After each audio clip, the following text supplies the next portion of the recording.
Um, do you think the score you receive on tests are reflections of you and or your character? I feel like I know the answer is no, but it didn't feel like that. When you're a kid and you're taking these tests, like, yeah, people tell you like you're more than just a number, but it doesn't feel like that, especially when there's so much like pressure on you from everyone.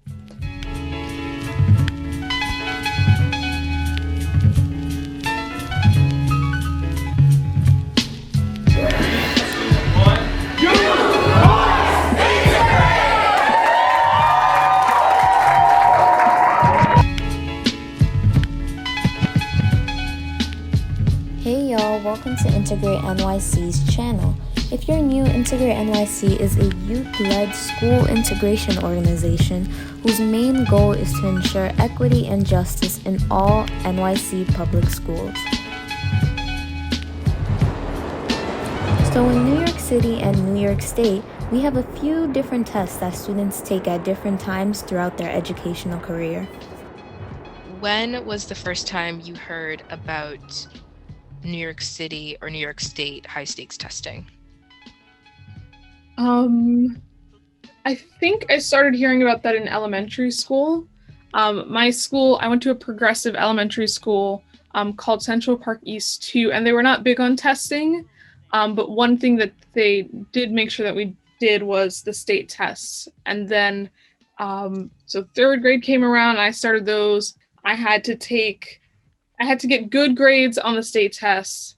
I had to get accepted to take an additional test that my school offered, take that test, pass, and I think there was an interview as well. So like my school made a custom 3-hour test that all students in order to get into my school had to take. I was so just mortified at the fact that like I could definitely fail this test and then not get into the school. But I got in. But that wasn't the case for a lot of my other friends. I don't want hellish to sound like an exaggeration. No, yeah. Because like we've taken these tests. We've taken tests upwards of like 2 or 3 hours or whatever, and we do it like every year. But it's a lot to ask a child to like sit still and like limit their bathroom breaks, limit whether or not they can eat, etc., and then expect them to only focus on the test in front of them. Students at this point in high school expect it.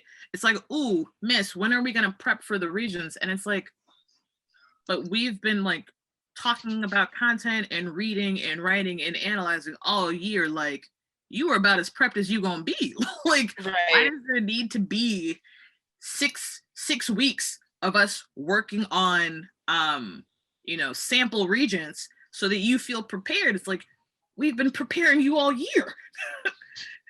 Like for me also, it was the first time I experienced testing was also gifted and talented testing. And that was, I remember I was in like kindergarten and the teacher right? just it was to go into elementary school, gifted and talented elementary school.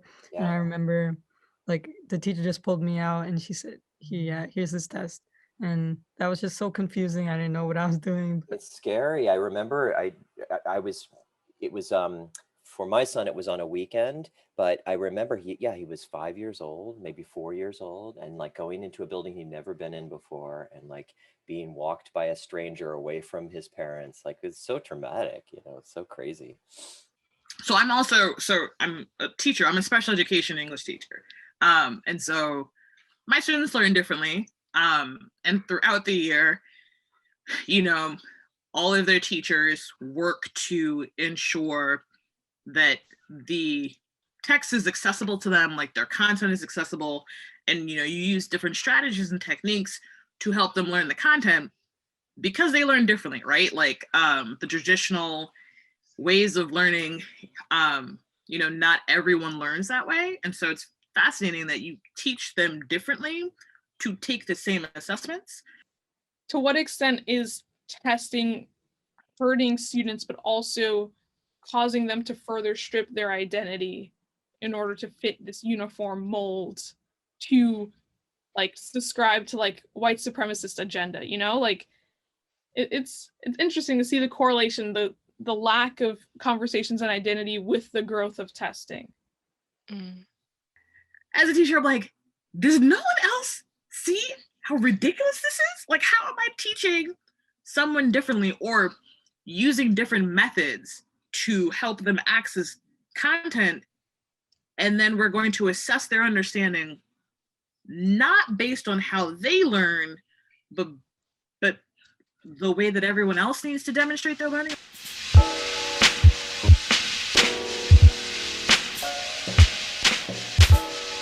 Do you think tests are reflections of teachers' abilities to teach? There was definitely a noticeable shift in terms of what the regions, or like the feeling around regions and state tests. And it felt like these tests were coupled or they impacted your rating as a teacher. And so it felt like as an educator, as a new educator, you know, as an educator now, the fact that these tests are aligned with your rating has definitely shifted how they feel. Because just as a student myself, I was like, I do not remember it being this stressful. I do not remember this amount of emphasis being placed on them. It's like you took them, and if you passed a certain number and you got a certain score, like you were able to get like an advanced regents or regents with distinction. But it wasn't like, oh my God, it's the regents, like we have to focus and you have to be prepared. And as a teacher, I was like, what is this? I'm not strong in some classes, I'm very strong in others, and I don't think it's fair to use these tests to assess everyone by a basic standard and then use that to determine whether you get into college or not. Other parents will ask me, like friends of mine, like, oh, is this a good school? And I'll be like, or like, this is a great school. And I'll say like, well, they might have high test scores because a lot of the kids there, their families come from money, right? And so that's what we know. Is that what's important to you in your kid's school? So if that's what you're looking for. Well, I guess like in my peers, like last week a student took her own life in my school because there was just a lack of mental health, like counseling, and like she didn't get the help that she sought. She was seeking help, but I guess she wanted to take a leave of absence for her mental health, and they terminated her enrollment in the school. Yeah.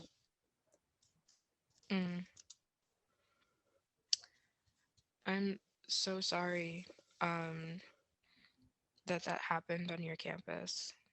Yeah, I mean, I haven't been on campus at all, but yeah, it's just like you'd be surprised that like a school with so much money would have better resources for mental health, but I guess not.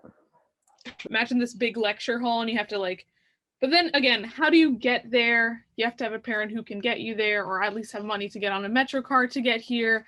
And it's like or not direct time off work. Yeah. So my dad, like, I'm lucky my dad has a car who could drive me here, drive my brother here, wait 3 hours for us to take this test, then let us get out and we're able to like get lunch and stuff. But that wasn't everyone's case. Right. So yeah. I was very lucky, especially like growing up. Like I had a pretty stable home life. Like I didn't have to change schools every year like you. I wasn't moving around a lot. Like I had like a pretty stable family life when I was younger, like in elementary school. So I feel like I'm very, like that is a big reason why I probably did do well on the exams, and I didn't have a learning disability or anything like that when I was taking these exams. So I can imagine like, why should you have to have like a stable home life to make sure that you do good on a test? So I think what makes it so hard for so many educators to let that, like, begin to imagine school without standardized tests is that they themselves have been reinforced with success on standardized tests. And so then it becomes part of this identity of being successful in school because, you know, you did well on tests. So then we carry around this bias of thinking that the test is valid. And so I worry about all my students who have the opposite experience, right? So what does it tell a third grader, right, who in my school is still learning English and is taking this assessment and then gets the test score back in the fall when their teacher isn't even there to talk to them about it. They get this test back that says that they're not good in school, right? So what does that reinforce? And then how do they carry that with them back into the classroom? As someone who's interested in social justice and computer science, like, I just feel weird when teachers are like, you need to get that SAT score. Like, that's really gonna help you.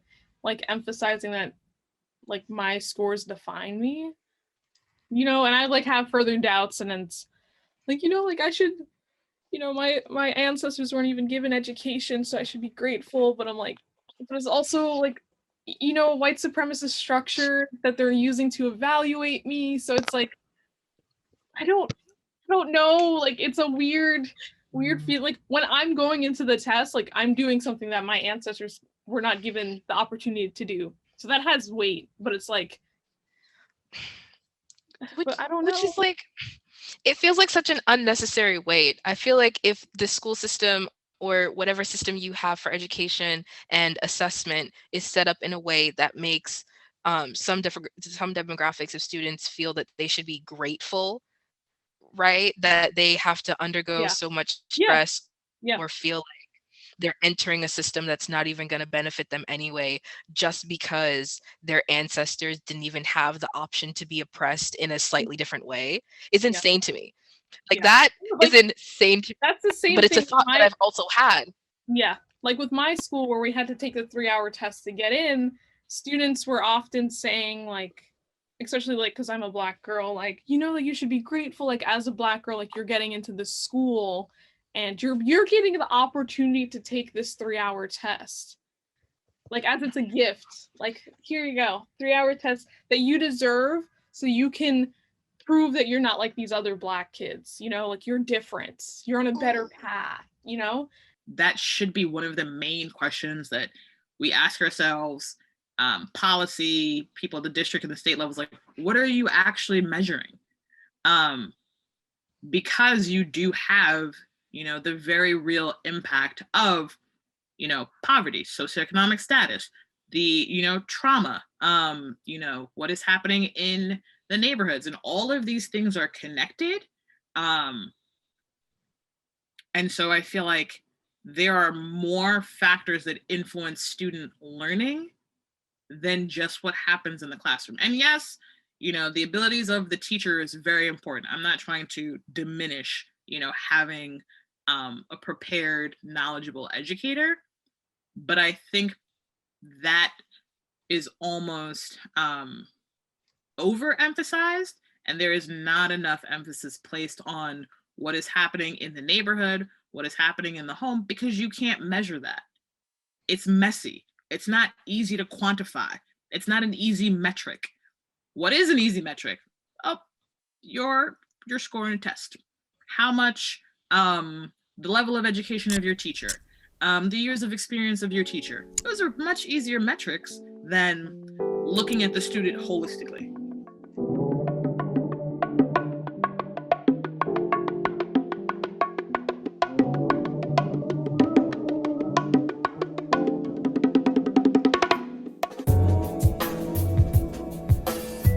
Can I also just say, I have been so, I've been so surprised, I guess I never realized, at how much my students have no idea what the purpose of the test is. Like, because of this opt-in this year, my kids are asking me, I also have most of my students are from immigrant families and speak English as a second language. So they're multicultural families. And one of my students who moved to New York City in 3rd grade, so 2 years ago, now that she has heard the state test, her parents got the email. She manages most of that for her family, like the emails her parents get. And so she's very on top of it. She was like, okay, now I need to get ready for this test. So anytime I mention any classwork, she's like, okay, is this going to be on the state test? And I have to keep reminding her like that the state test and schools are so disconnected.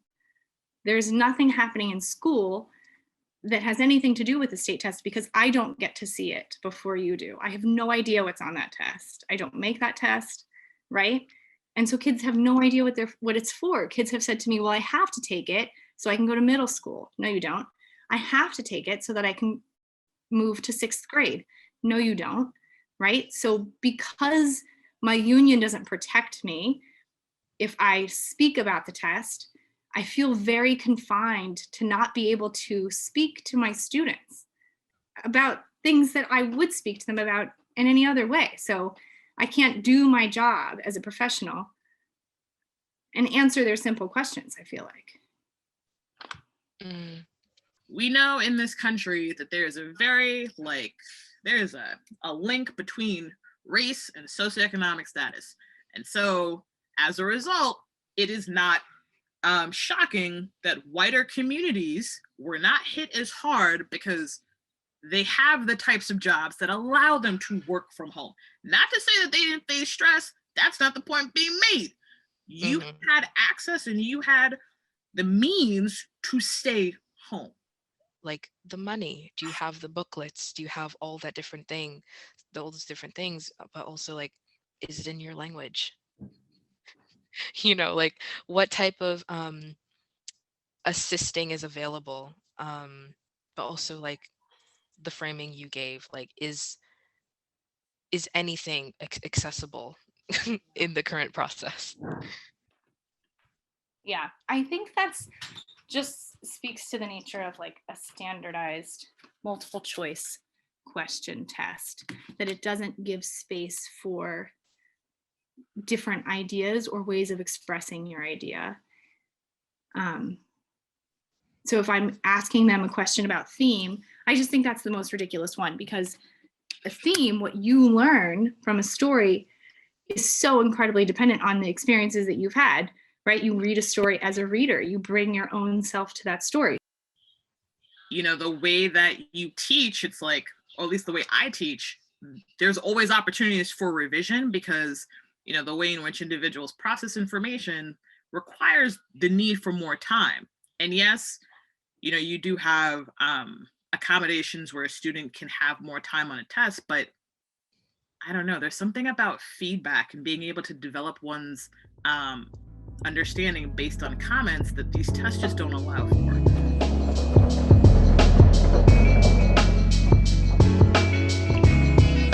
One, trying to create curriculum that is going to be engaging, create curriculum that doesn't further traumatize students, create an environment where, you know, it is respectful of their identities, respectful of their experiences, while also, you know, trying to engage them with content during a very stressful, anxiety-producing, and not like anxiety-ridden time.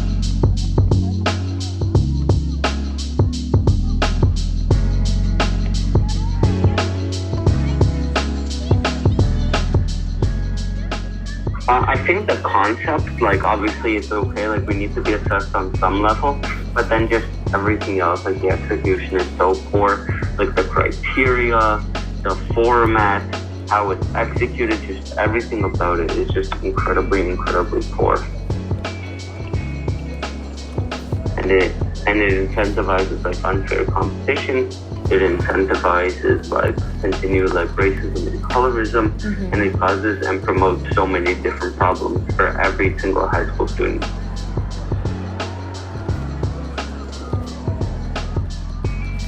In general, what would you change about it? What would you change about the system? I think there are a lot of things I changed. So let me think.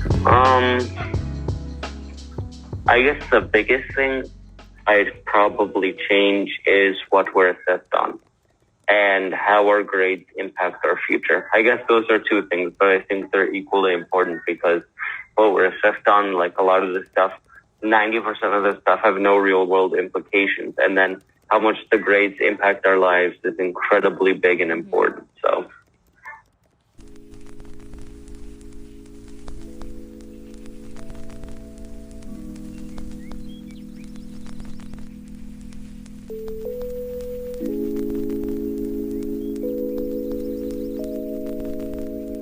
Thank you.